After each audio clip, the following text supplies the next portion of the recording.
দর্শক, আমন্ত্রণ জানাচ্ছি আজকের নতুন ভিডিওতে।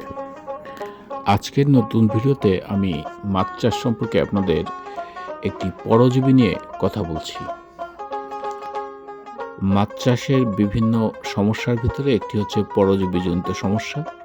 এই সমস্যাটিতে অনেকেই ভুগে থাকেন, কিন্তু এর প্রকৃত সমাধান সম্পর্কে অনেকেই জানেন না। এমনকি মাছে যে বিভিন্ন প্রজাতির পরজীবীর আক্রমণ হতে পারে, এটিও অনেকের জানার ভিতরে নয়। তো আজকে আমরা আপনাদের যে জিনিসটা সম্পর্কে বলবো, বিস্তারিত জানাবো না, যেভাবে আপনারা চিনবেন বুঝবেন সেভাবেই বলবো। যেটা হচ্ছে মাছের উকুন। মাছের উকুন এটি খুবই একটা সমস্যা। আর এই সমস্যাটা বিশেষ করে শীতকাল থেকে এই সময়টা সবথেকে বেশি দেখা যায়। আর এটি জন্য মাছের যে উপরি অংশ নষ্ট হয়ে যায়, মাছের ত্বকের বেশ ক্ষতি হয়।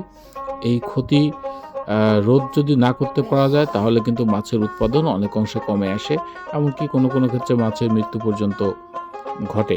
তো এই সমস্যাটা সমাধান করা খুবই জরুরি। জরুরির জন্য আপনার যেটা করতে হবে সেটা হচ্ছে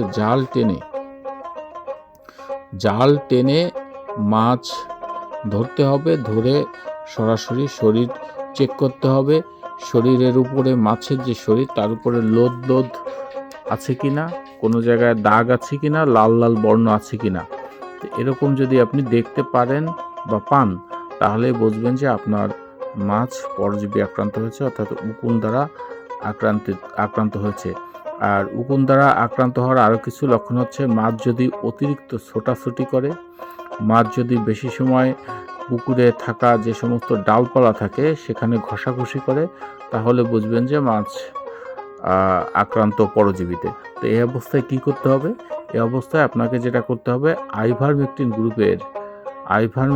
গ্রুপের উকুননাশক জমিতে বা পুকুরে প্রয়োগ করতে হবে। এক্ষেত্রে 1%, 3%, 10% বিভিন্ন আছে।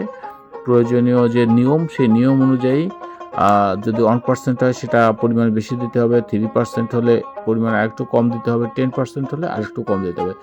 এভাবে যদি আপনি দেন, তাহলে কিন্তু আপনার মাছ ভালো হয়ে যাবে এবং সুস্থ থাকবে।